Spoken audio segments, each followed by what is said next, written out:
bagaimana ya baiknya kita menjalankan agama itu. Nah, itu nanti ada pola-pola. Dalam catatan saya ada namanya theological style, ada namanya philosophical style, ada namanya mystical style. Nah, ini penting kita pahami pola-pola ini ya, biar kita tidak cepat marah, cepat kaget, cepat wow kalau ada model yang berbeda-beda. Ada pola teologis. Pola teologis ini dalam beragama diawali dari percaya, dilanjutkan dengan memahami, dan diwujudkan dengan menjalankan. Ini pola teologis namanya.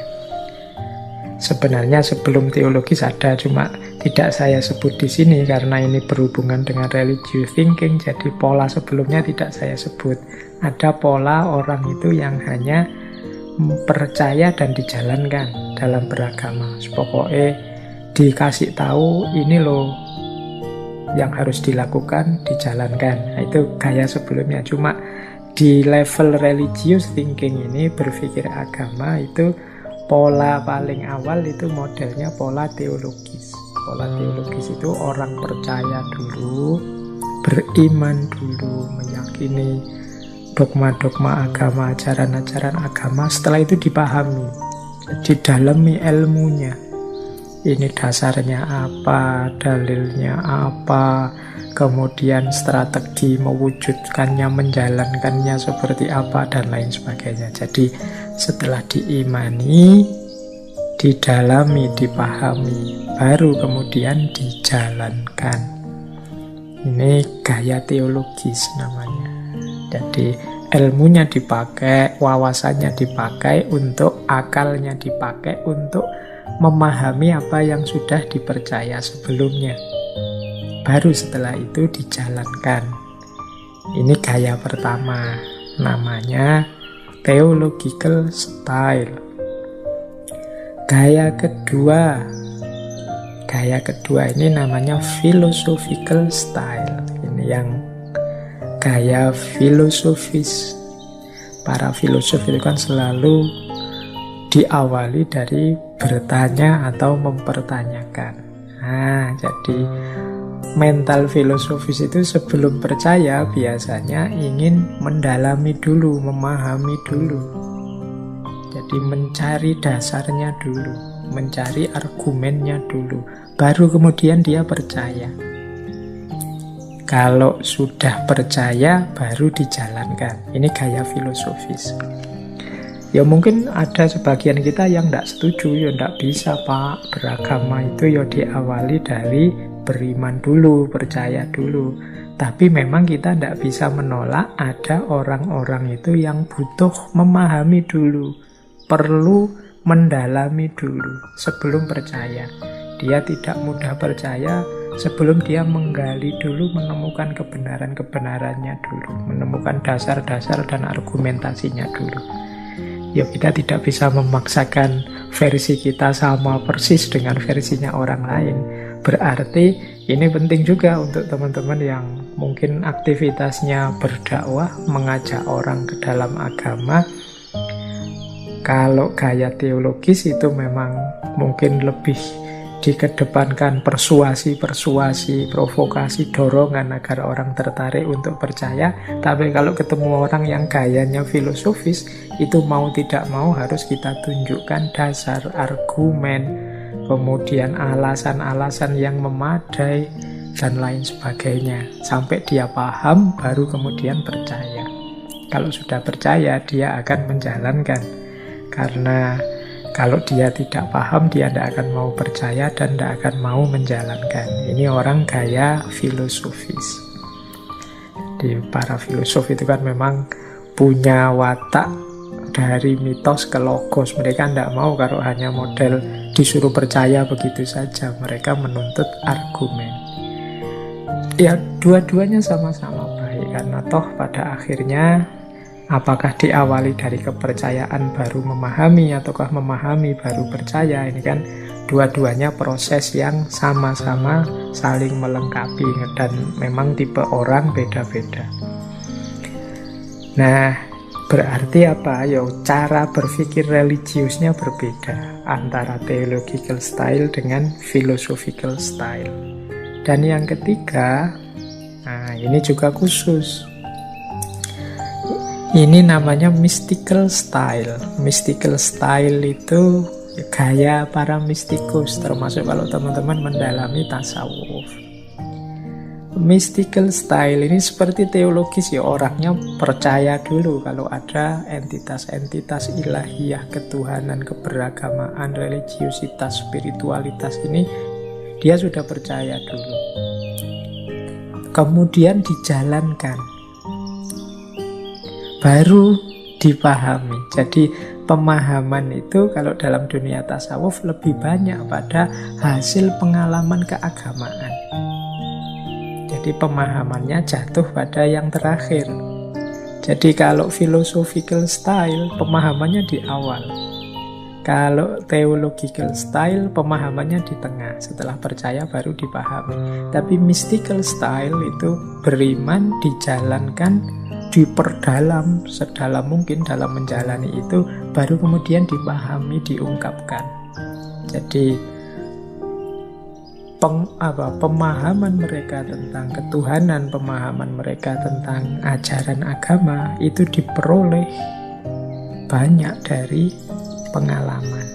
Jadi mengalami Tuhan, mengalami sholat, mengalami puasa, kemudian mereka menjelaskan aspek batinnya, aspek penghayatannya. Nah, ini gaya mystical style.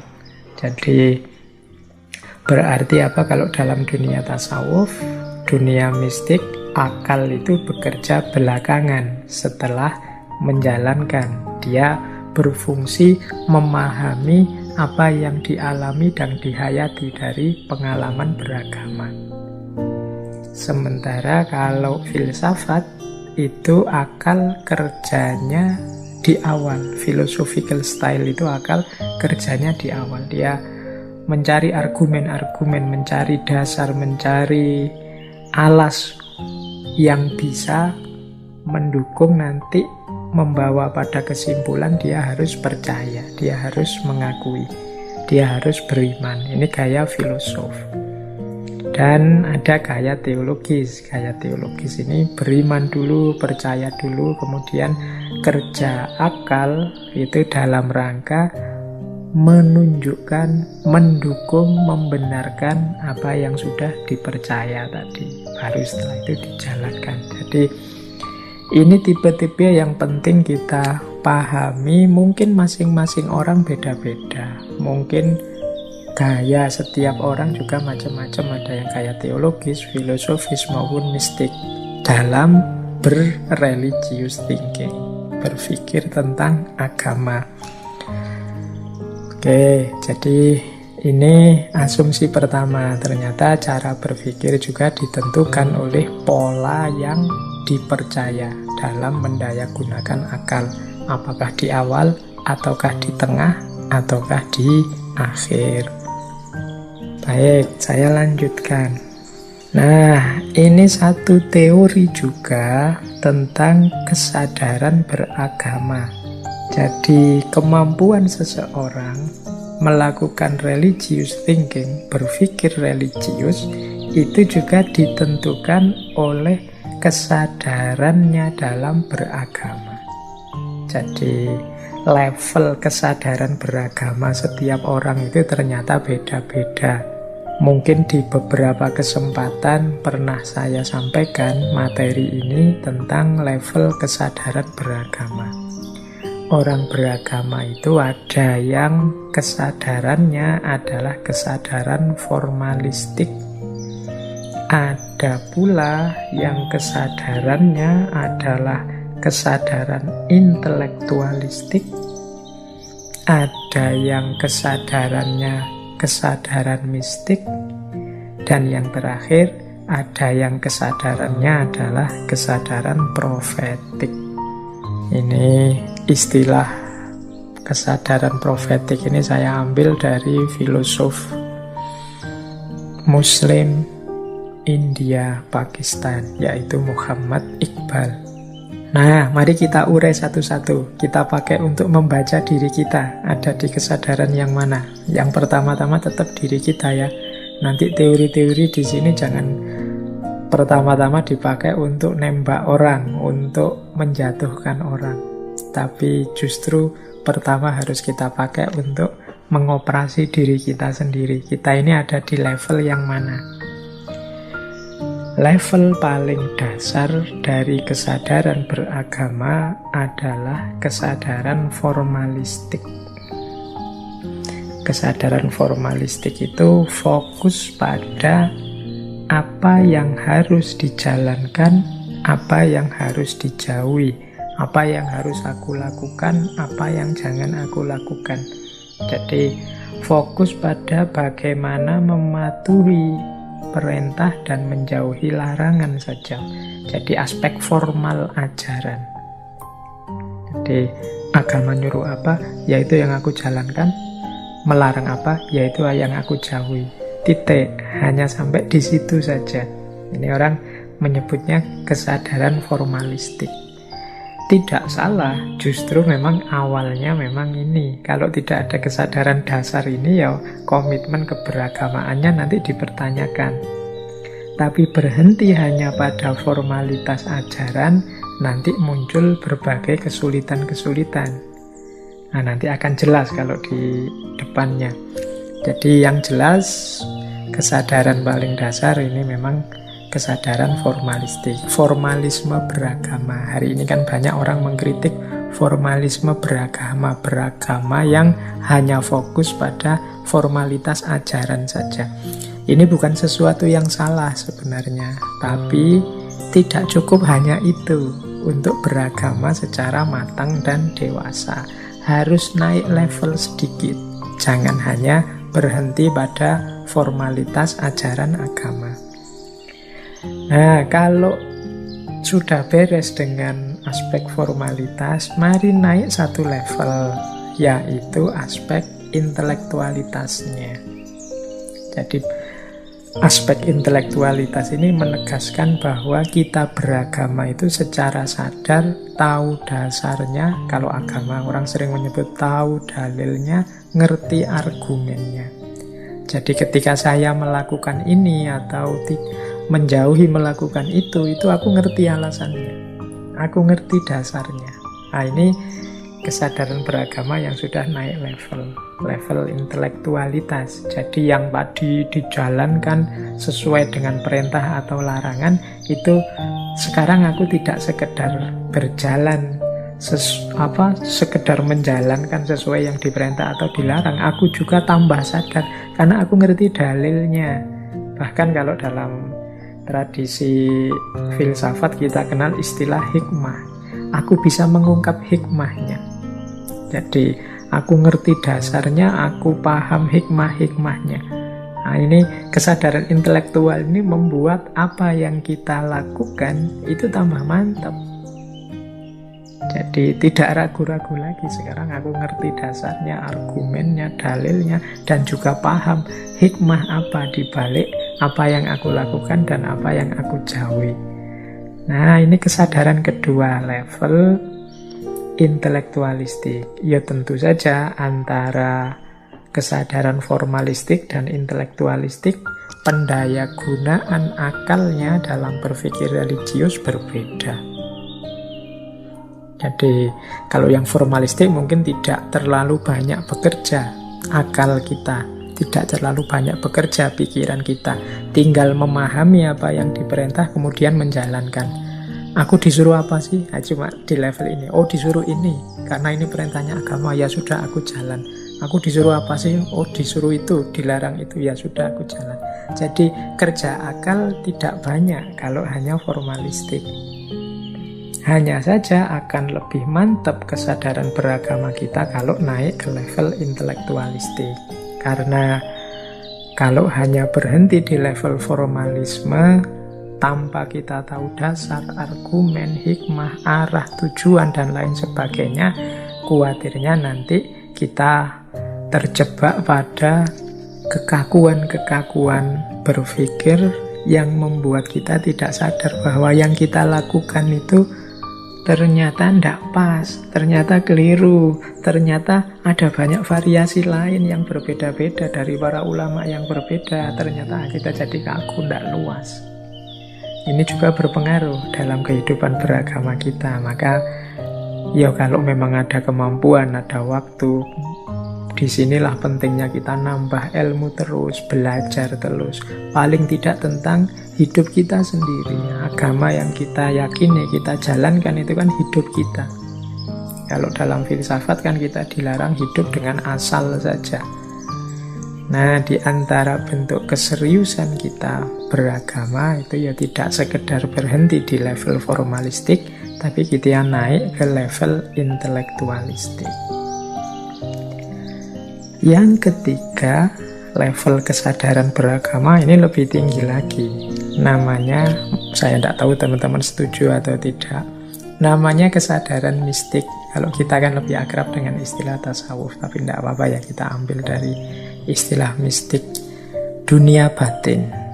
Jadi di level yang ketiga ini, orang yang beragama tidak hanya fokus pada apa yang dia jalankan, termasuk argumen dasar hikmahnya, tapi dia lebih jauh menetapkan ajaran agama sebagai jalan untuk dia semakin meningkat kualitas dirinya. Sama seperti para sufi itu loh. Para sufi itu kan berusaha seserius mungkin untuk meningkatkan kualitas dirinya, tidak hanya level mental, tapi level terdalam spiritual, level rohaniah yang paling tinggi. Nah, itu kan gaya para mistik. Nah, kesadaran beragama level mistik itu memang seperti itu. Bagaimana agama tidak sekedar kita lihat aspek formal ajaran dan dalilnya, tapi bagaimana agama itu bisa meningkatkan kualitas diri kita. Ini namanya kesadaran mistik. Meskipun tidak harus dikaitkan dengan yang sufi-sufi yang rumit-rumit, tapi paling tidak kalau kita beragama sambil memperhatikan kualitas diri kita, kualitas akhlak kita, kualitas hubungan kita dengan sesama, kualitas hubungan kita dengan alam, sehingga kita semakin merasa dekat dengan Allah. Nah, ini namanya keberagamaan dengan kesadaran mistik. Jadi agama tidak sekedar sesuatu yang ditimpakan, dibebankan kepada kita, tapi agama itu sesuatu yang membuat kita berkembang, sesuatu yang membuat kualitas diri kita meningkat, yang membuat kita semakin dekat dengan Allah, yang membuat hidup kita semakin nyaman dalam ranah fisik, semakin tentram di ranah sosial, dan lain sebagainya. Nah, ini namanya kesadaran mistik. Ini level kesadaran yang ketiga. Tentu saja orang-orang di level kesadaran mistik ini, akal budinya dalam religious thinking banyak dipakai untuk melakukan refleksi diri. Jadi merenungi, apakah aku ini sudah baik atau masih bisa lebih baik lagi? Adakah keliru-keliru, adakah dosa-dosa kecil, adakah, dan sebagainya. Jadi fokusnya pada peningkatan kualitas diri. Itu namanya kesadaran mistik. Nah, yang paling tinggi namanya kesadaran profetik. Kesadaran profetik ini mulia. Jadi ini semacam lanjutan dari kesadaran mistik. Dalam kesadaran profetik, ya profet itu kan artinya nabi. Ini persis seperti yang dijalankan oleh para nabi. Banyak para mistikus yang berhenti di kesadaran mistik. Jadi fokusnya hanya bagaimana kualitas dirinya meningkat, bagaimana dia jadi sangat dekat dengan Allah, bahkan bersatu dengan Tuhan dan lain sebagainya. Dan itu dianggap puncaknya pencapaian. Jadi kalau sudah bisa mencapai kedekatan tanpa jarak dengan Tuhan, kalau sudah bisa bahkan lebur dirinya dalam Tuhan, dianggap sudah selesai perjalanannya. Puncaknya di situ. Nah, ini banyak mistikus yang cara berpikirnya begitu. Tapi berbeda dengan para nabi, kesadaran profetik. Jadi maksudnya apa kesadaran profetik itu? Ya memang tugas kita untuk meningkatkan kualitas diri kita semaksimal mungkin, sedekat mungkin dengan Allah. Tapi itu belum akhir. Setelah kualitas diri kita memuncak, selanjutnya adalah tanggung jawab kita untuk mengajak yang lain melakukan hal yang sama. Jadi untuk menyebarkan, menularkan kebaikan-kebaikan, puncak-puncak yang sudah kita alami dan kita daki kepada yang lain. Disinilah gunanya mungkin kemudian nulis kitab, kemudian berdakwah, kemudian memberi tuntunan dan nasihat kepada umat dan lain sebagainya. Jadi tidak berhenti pada naiknya kualitas dirinya, tapi memperhatikan juga maslahat dan manfaat dirinya untuk masyarakat secara umum. Ini namanya kesadaran profetik. Kalau dalam dunia tasawuf, masyhur sekali pandangan yang mengalegorikan. Jadi untuk gambaran kesadaran profetik ini, waktu Rasulullah melakukan Mi'raj. Kanjeng Nabi itu kan Mi'raj, melakukan perjalanan sampai bertemu Allah min warai hijab. Bahkan ada dialog dengan Allah. Loh, bertemu Allah ini kan puncaknya perjalanan mistik yang dimimpi-mimpikan, dikejar-kejar oleh para sufi, bisa sangat dekat dengan Allah. Rasulullah mengalami langsung waktu Mi'raj. Meskipun kemudian Rasulullah balik lagi, karena apa? Peduli dengan umatnya. Di banyak hadis kan disebut kenikmatan puncak yang nanti kita dapatkan bahkan di surga adalah melihat Allah dalam tanda petik.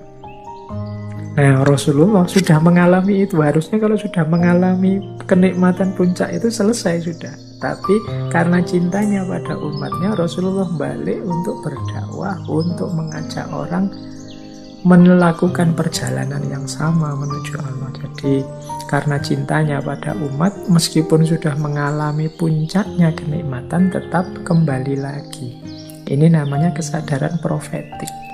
Jadi tidak egois hanya mengejar puncak pencapaian diri sendiri, tapi juga menyebarkan dan mengajak serta menularkan puncak tadi kepada yang lain. Ini namanya kesadaran profetik. Jadi berarti di puncak kesadaran beragama yang namanya kesadaran profetik, itu akal kita, akal budi kita, ini kan yang malam hari ini religious thinking, itu kita daya gunakan semaksimal mungkin, tidak hanya untuk memahami perintah larangan agama atau untuk memahami diri kita, tapi juga memahami masyarakat kita. Nah, di sini nanti bergabung tuntutan kita untuk berpikir kritis, berpikir etis, berpikir sosial. Ini kita butuhkan semua dalam level kesadaran beragama yang profetik ini. Jadi ada 4 berarti kesadaran beragama. Ada formalistik, intelektualistik, mistik, dan profetik. Kita ada di mana? Silahkan teman-teman melakukan muhasabah sendiri-sendiri. Baik, kita lanjutkan. Nah, sekarang kita lihat ya, kalau ini pandangan tentang faith and reason. Berpikir religius itu kan semacam bertemunya akal dengan keimanan, bertemunya akal dengan agama. Ada beberapa kemungkinan, ada beberapa jalan yang bisa kita tempuh ketika mempertemukan akal dengan agama.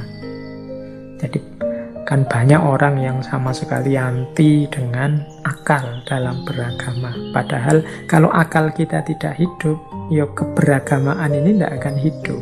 Karena kita alat utama yang dianugerahkan oleh Allah kepada manusia untuk menanggapi hidupnya itu akal. Dan agama sebagai pedomannya. Nah, bagaimana cerita pertemuan antara faith and reason ini? Ada beberapa pola. Ini saya tidak memasukkan pola yang anti agama atau anti akal. Kalau anti agama, anti akal berarti tidak jadi bertemu. Ketika jadi bertemu antara akal dan agama ini, ada beberapa pola yang mungkin terjadi. Yang pertama, gaya teologi. Pola teologi itu ketika akal hadir untuk mendukung dan menjelaskan kebenaran agama. Jadi ini model pertama yang mungkin aman untuk agama. Kenapa? Akal itu hanya bertugas menjustifikasi, mendukung, menjelaskan kebenarannya agama. Kalau dalam Islam antara lain ada ilmu kalam. Jadi diawali dari keimanan dulu, baru kemudian akal hadir untuk mendukung dan menunjukkan sisi rasionalitas keimanan tadi. Ini namanya gaya teologis. Jadi kalau ada orang yang masih ketakutan dengan pertemuan akal dengan agama, dalam gaya teologis ini aman situasinya, karena akal tidak bermain apapun selain dia mendukung dan menunjukkan benarnya agama. Ini gaya pertama. Ada gaya kedua. Gaya kedua, gaya mistik. Ini ada beberapa kali istilah mistik tadi ya disebut sebelumnya. Gaya mistik itu juga aman, karena akal justru datang paling belakang untuk menguraikan, menjelaskan penghayatan atau pengalaman agama kita. Kita percaya, kita menjalankan, dan kita menguraikan dan memahaminya dengan akal. Ini gaya mistik. Jadi pertemuan agama dengan akal, faith and reason itu bisa ada kalanya modenya mistik, bisa ada kalanya mode teologis. Kita tidak perlu takut, karena dalam model teologis maupun mistik, akal itu datang tidak di awal, tapi dia mendukung, menjelaskan, dan menguraikan kebenaran agama dan pengalaman agama. Yang ketiga, nah yang ketiga ini mungkin ada yang setuju, ada yang tidak setuju. Ini yang kita sebut sekuler. Jadi akal jalan sendiri sesuai dengan cara berpikirnya, tapi dia memberi ruang kepada agama. Jadi ya silahkan agama juga jalan. Ini asumsi berpikirnya adalah akal tidak mungkin bisa memahami agama, karena akal ini jangkauannya hanya aspek fisik-fisik saja, sementara agama dia mengurusi hal-hal, segala hal termasuk yang metafisik. Maka sudahlah, karena tidak mungkin ketemu, akal silahkan jalan sendiri, kemudian agama silahkan jalan sendiri. Nah ini namanya gaya sekuler. Jadi akal yang memberi ruang kepada agama. Ini pun sebenarnya ya tidak tidak bahaya-bahaya amat lah, mungkin bahasa mudahnya begitu ya. Wong agamanya ya aman. Jadi akal tidak mengotak-atik agama, dia jalan sendiri sesuai jalurnya. Agama juga jalan sesuai logikanya orang beriman. Ya meskipun nanti dalam konteks tertentu bisa jadi clash ketika masuk ke ranah yang sama misalnya. Tapi secara sekilas sebenarnya ini lebih pas diartikan sekuler itu jalan sendiri-sendiri. Jadi agama jalan sendiri, akal jalan sendiri. Ya ini nanti kontroversi. Teman-teman yang ingin mendalam membahas ini dulu ngaji filsafat, pernah juga kelihatannya membahas tentang sekularisme. Terus, tapi ini salah satu model yang terjadi ketika faith ketemu reason, akal ketemu agama. Kemudian ada pula gaya analitik. Gaya analitik ini akal kerjanya adalah di luar gelanggang. Jadi mungkin mahasiswa-mahasiswa yang nulis skripsi itu kan banyak yang melakukan penelitian terhadap agama dari luar gelanggang. Dia membaca fenomena agama kemudian menganalisisnya. Misalnya dibaca dari luar ini, oh orang beragama itu ternyata cenderung emosional. Oh orang beragama itu cenderung rukun ketika diikat oleh identitas kelompok yang sama. Oh orang beragama itu, ini namanya membaca, menganalisis dari luar fenomena-fenomena keagamaan. Jadi dia akal tidak terlibat, akal sebagai outsider, orang luar yang membaca fenomena agama. Jadi dia hanya menjelaskan fenomenanya saja. Oh, kalau Islam di Indonesia itu cara hidupnya begini. Nah, sementara kalau Islam di Timur Tengah itu cara hidup beragamanya seperti itu. Nah, ini namanya analitik. Hanya membaca saja fenomena agama dan keberagamaan yang terjadi dan berjalan di masyarakat. Ini gaya yang kelima. Gaya yang keenam adalah emansipatif. Nah, kalau ini akal berfungsi kritis terhadap keberagamaan.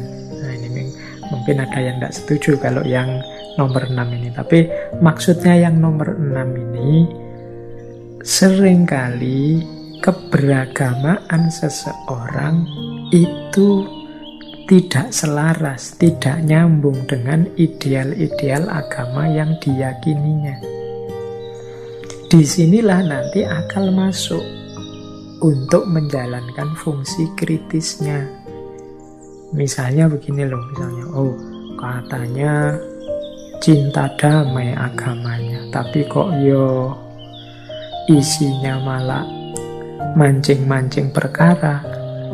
Kok kamu melakukan tindakan yang tidak menunjukkan kecintaan pada kedamaian? Nah, ini namanya akal berfungsi kritis. Jadi pertemuan akal dan agama kemudian bernilai emansipatif. Orang disadarkan dari inkonsistensinya, orang disadarkan dari tabrakan-tabrakan, paradok-paradok moral yang diyakininya, benturan antara ideal dan realita, dan lain sebagainya. Itu namanya fungsi emansipatif. Ketika akal berfungsi kritis kepada keberagamaan. Ya ini kita juga perlu, kita juga penting. Wong kita itu tidak selalu benar terus. Kadang-kadang pemahaman kita terhadap agama bisa meleset. Agamanya pasti benar, kitab suci kita pasti benar, tapi pemahaman kita tidak. Kadang-kadang kita terdistraksi, tertutupi oleh banyak hal-hal keduniaan sehingga tidak mampu menangkap kebenaran. Akhirnya kita simpulkan versi kita ternyata keliru. Di sini butuh fungsi kritisnya akal. Jadi akal bisa menunjukkan, loh kok antara yang diidealkan dengan realitanya tidak sama. Kok antara yang diceramahkan dengan yang dijalankan kok berbeda. Kok antara, ini fungsi kritisnya akal. Jadi ketika akal bertemu agama, ini wajahnya tidak seragam, modelnya macam-macam. Ada gaya teologis, ada gaya mistik, ada gaya sekuler, ada gaya analitik, ada gaya emansipatif. Ya, berarti apa? Mari dalam berreligious thinking ini, berpikir dengan basis keberagamaan ini, kita benar-benar meluaskan wawasan kita, meluaskan sudut pandang kita agar tidak sempit. Ternyata ya modelnya macam-macam. Selama ini kadang-kadang kalau kita bicara agama kan seolah-olah yang itu agama, yang itu tidak agama, yang kita gayanya kaku dan sempit. Tapi semoga dengan ini kita sadar, oh ternyata yang seperti itu juga ekspresi dari keimanan, ekspresi dari religiusitas. Hanya saja caranya berbeda, jalan yang ditempuh berbeda. Baik, kita lanjutkan. Jadi itu tadi tentang apa yang terjadi ketika akal bertemu agama. Sekarang kita lanjutkan dengan cara beragama atau jalan beragama. Ini penting juga sebagai gerbang kita untuk melakukan religious thinking, berpikir religius. Jadi jalan beragama yang berbeda-beda ini menuntut keterbukaan berpikir kita untuk memahami para pejalan agama. Ternyata orang beragama itu fokusnya beda-beda. Jalan yang ditempuh juga caranya berbeda-beda. Meskipun sama-sama menerjemahkan ajaran-ajaran agama yang sama. Ini saya ambil dari bukunya Dale Kenyon yang judulnya Six Ways of Being Religious. 6 jalan untuk beragama. Ini nambah yang tadi ya, dalam rangka kita semakin luas wawasan kita tentang cara manusia beragama. Jadi manusia itu dalam menerjemahkan ajaran-ajaran agamanya secara umum ada 6 gaya. Jadi 6 cara dalam menghidupkan agamanya, yang masing-masing tentunya membutuhkan ketelitian kita, kejelian kita dalam menanggapinya dengan akal budi kita. Ada gaya sacred right, ada gaya right action, ada gaya devotion, ada gaya shamanic mediation, ada gaya mystical quest, ada reasoned inquiry. Ini istilah-istilahnya bahasa Inggris ya, memang saya ambil dari buku yang judulnya bahasa Inggris. Yuk kita urai satu-satu ya. Lumayan ini nanti untuk bahan kita muhasabah lagi. Jane gayaku beragama itu gaya yang seperti apa sih? Yuk kita cermati. Yang pertama, sacred rite, ritus sakral.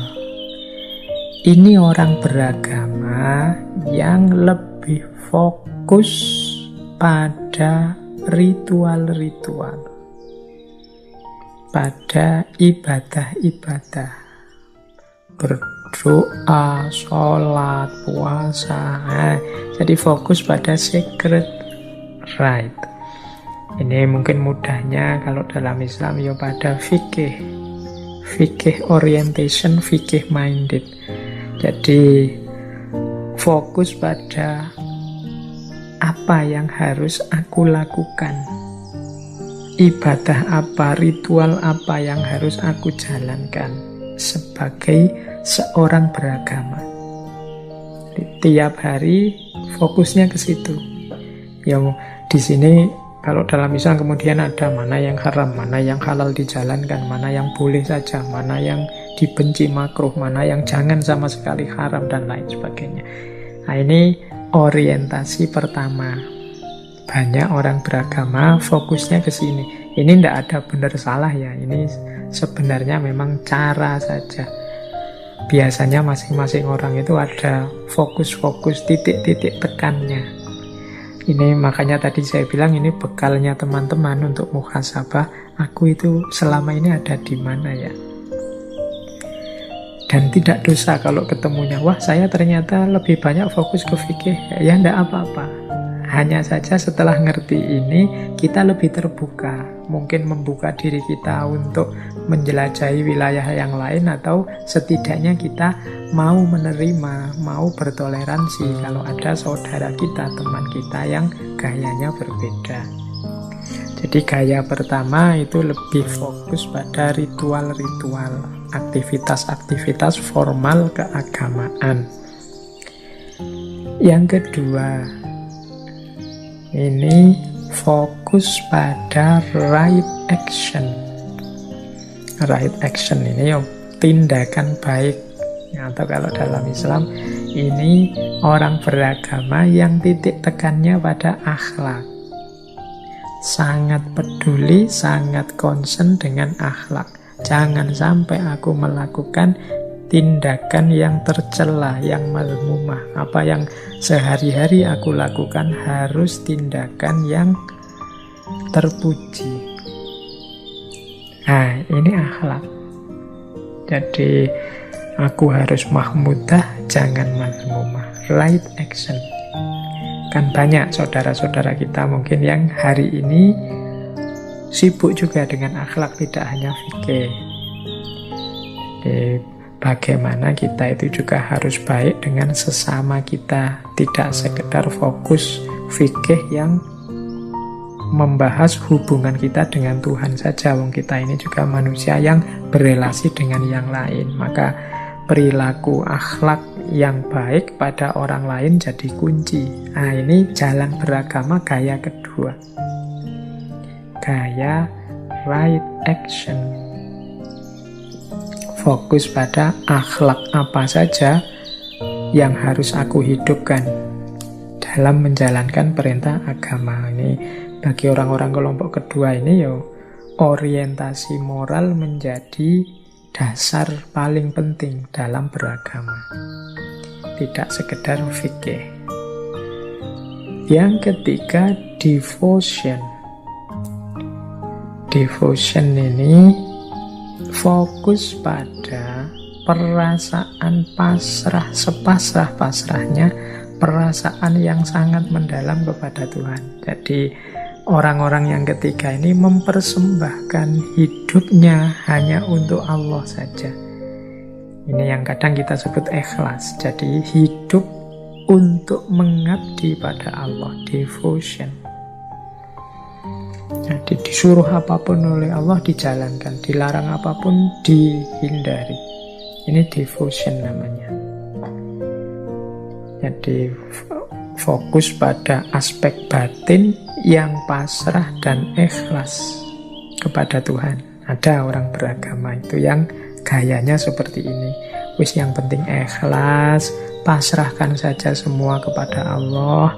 Kita itu manusia yang tidak punya daya, sepenuhnya daya itu miliknya. La haula wala quwata illa billahil aliyyil azim. Ini gaya devotion. Jadi beragama yang dihidupkan dengan cara pasrah sepenuhnya, ikhlas terhadap apapun keputusan Tuhan. Pasti kita pernah bertemu dengan orang-orang yang gayanya di nomor 3 ini, gaya devotion. Yang keempat, shamanic mediation. Nah, di shamanic mediation ini beda lagi. Orang level shamanic mediation ini beragama yang orientasinya adalah bagaimana mengikuti, menjalankan tuntunan pemimpin-pemimpin agama, tokoh-tokoh agama yang dipercaya. Jadi ini gaya shamanic mediation. Jadi kalau tadi devotion itu kan pasrah langsung sepenuhnya pada Allah. Biasanya shamanic mediation ini yang beragama patuh sepenuhnya pada tuntunan guru-guru yang dipercaya. Kalau istilahnya Dale Kenyon, berinteraksi dengan karisma pemimpin agama.